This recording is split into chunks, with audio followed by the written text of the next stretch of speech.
So, the equal dragon weapon. A bit of a controversial topic for some people. The topic can get a bad rap because some years ago, some misinformation got spread that the story about the equal dragon weapon was canon, even though it is not. In fact, all the information that we have about it is from the book Monster Hunter Illustrations Volume 1, way back from Gen 1. And that's it. It's from an old concept art book. And the book contains a lot of cool stuff, like some concept art from existing monsters, and some prototypes from like Proto Nergigante, and some prototype Black Veil Valhazak. Anyway, this book has a lot of pretty cool stuff, like weird and wonderful, including the equal dragon weapon. And I think the book is just really worth checking out. If you're a Monster Hunter fan or just an art fan in general, it's filled with a lot of cool stuff. Anyway, my topic for this video is about imagining an actual equal dragon boss fight. Let's just ignore canon, the lore, the timeline, or whatever. Let's just put our minds in an alternate universe where we can actually fight the equal dragon weapon. First, let's talk about stats and the description of the monster. Let's take a quick look at the description in the book. I'll let you pause it if you want to read it.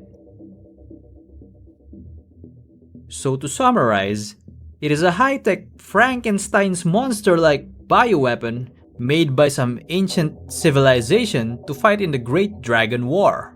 And it is also said to have the power to rival the actual dragons. Such power that it was considered a major threat to them. I'm imagining the equal dragon weapon as a mix of both organic and mechanical parts, including maybe some artificial blood, and most of its body is covered by some man-made metal-plated armor. The heart, the brain, and other organs are probably augmented with some kind of tech. Who knows what the ancient civilizations were doing? I'm not gonna go full on technical on it, but let's talk about the hit zones. Where are the weak points? Where are the hard zones? Where are the breakable parts? Etc. Based on the picture, I'm imagining it having a weak throat and jaw because those parts are exposed and unarmored. Other exposed parts that can be exploited would be the joints, since these parts won't be armored for mobility and movement. The toes are also exposed and can be freely attacked, but I imagine they won't be soft and be considered as a weak spot. But still, it is one of the safer parts to attack. The wings are also unarmored and exposed, so it is a pretty good spot for gunners and maybe insect glaive users to exploit. But it also doesn't look so soft and be considered as a weak spot. Most of the body is also armored, so maybe you should avoid those, unless you plan to break them. Basing it off the metal wrath fights, these hard armor parts can be destroyed to expose big weak spots. The best options would probably be the chest and the head. Some part breaker will probably be a very helpful skill. I am also imagining it to be weak with both fire and thunder because it is made from organic and mechanical parts. The fire can definitely help in burning its flesh because it seems the artificial blood that it's made from could be mixed with some kind of oil or fuel. So, heavy damage buildup to the monster will eventually make it to malfunction. Next, let's discuss the actual fight. And to start, I imagine the hunter or hunters discovering this ancient storage facility with the equal dragon weapon just hanging about, as seen in the picture. I found this low quality image of the equal dragon weapon with restored body parts. This seems to be a decent Photoshop, but I cannot find who the author was.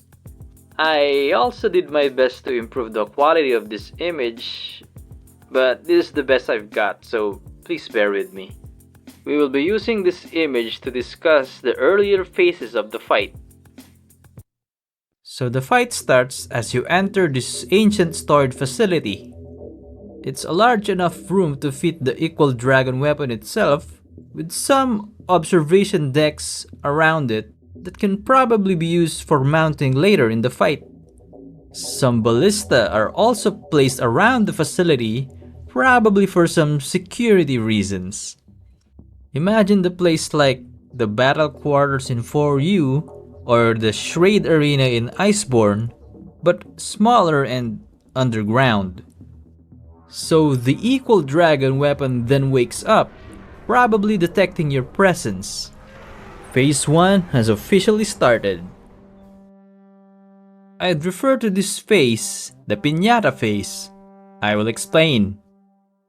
The equal dragon weapon will now try to attack you, but apparently it's suspended from above, so it just wobbles around and then it tries to swing at you with its arms, its legs, and its tail. You can try to damage it before it falls down by attacking the body parts, like a piñata. Now you can try to nibble at the exposed leg, try to build up some part break on the armored arms and the armored tail. You can then also use the ballista to hit some weak spots like the throat and the jaw, and maybe the wings. And of course, the gunners can do the same. But be careful though, accidentally hitting the cables that is suspending it from above will shorten the piñata phase of the fight. It being quite helpless, it will now try to use its laser. I imagine the laser being some type of sci-fi heat beam, with red color of course. And now you should be aware of the area below its head and its belly. We'll also now try to use its tail that can expel some sort of toxic fluid. So the leg area is sort of the best safe zone for now. Eventually, after taking an amount of damage, it will now force itself to the ground by wildly pulling on the suspension cables attached to it. Be careful of the fall. Phase 2 has officially started. With it being grounded, it will now move around like something you would expect from a large and lumbering creature. I imagine it moving something like Xenojiva, Geismagorm, Gogmazius, or something mechanical like the Atal Naset. I also imagine it sharing attacks like some hand slams, some hand swipes,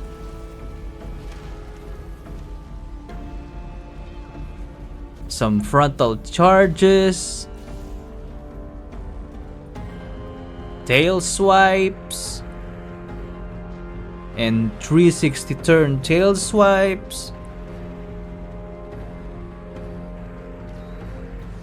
and all sorts of combinations of erratic body attacks.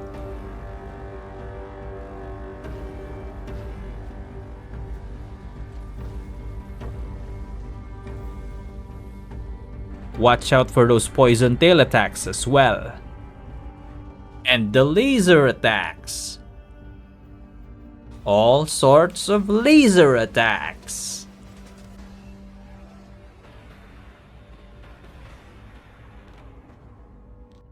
The physical attacks it does also cause it to damage itself, thus causing bleeding damage and bleeding hazards to the hunters. The ballista bolts you've punctured it with will also scatter and cause damage, so you have to take that risk when using the ballistas. After breaking some of its armor and exposing its body parts, damaging it can cause the oily artificial blood to scatter around the area. It can then ignite these oil hazards with its laser attacks, a la Alatreon. Having accumulated much damage, it will now attempt to escape the area by climbing on the wall, and it attempts to destroy the ceiling. As it attempts to climb the wall, you can pile up some damage by using the ballistas, but beware that the ballista bolts can be hazardous later. It will then proceed to destroy the ceiling with its arms and its laser. Debris will now fall, and the hunters should evade them. This will be the start of Phase 3.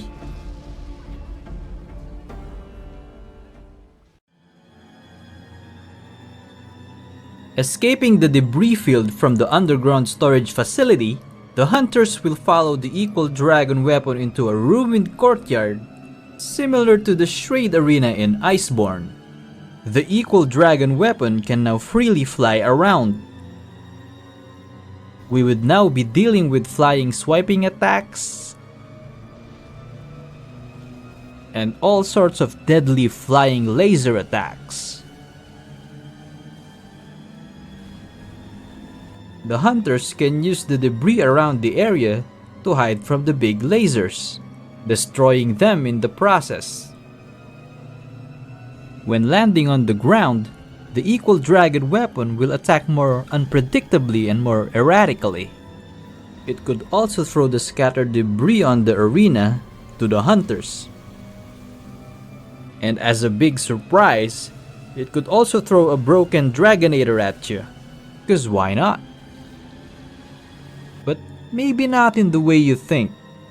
I doubt the equal dragon weapon learned to throw it like a spear. It more so throws it like the way Rajang throws things.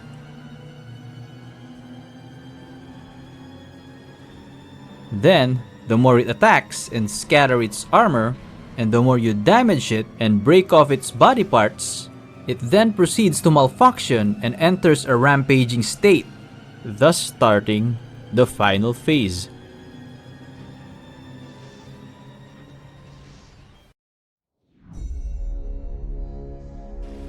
As the equal dragon weapon gets even more erratic and rampages all over the place, its bloody oil will scatter around the arena and become fire hazards.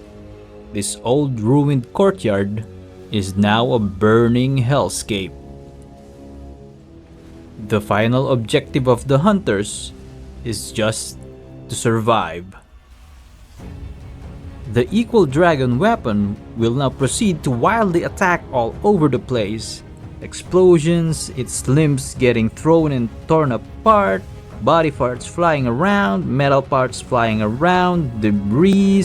The fight is just absolute chaos.